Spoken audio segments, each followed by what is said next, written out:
এই ছেলেটি একজন ধনী লোকের সন্তান, যার কোনো চিন্তা ছিল না, কিন্তু সে তার পরিবার থেকে লুকিয়ে আর্মিতে ভর্তি হয়ে যায় আর ভাবে সে যখন ফিরে আসবে একজন বীর যোদ্ধার রূপে ফিরে আসবে।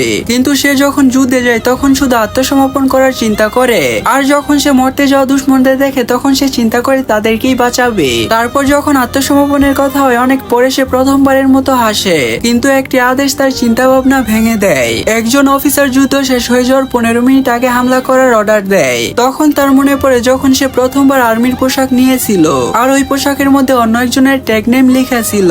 তখন অফিসার ট্যাক্সিরে বলেছিল এটা দর্জির ভুল, এটা বলে পোশাক তার হাতে তুলে দিয়েছে, কিন্তু সে এটা খেয়াল করেনি নিচে আরো অনেক ট্যাগ নেম পড়েছিল, কারণ এই পোশাক ওই সৈনিকদের শরীর থেকে নিয়েছে যারা যুদ্ধে শহীদ হয়ে গেছে।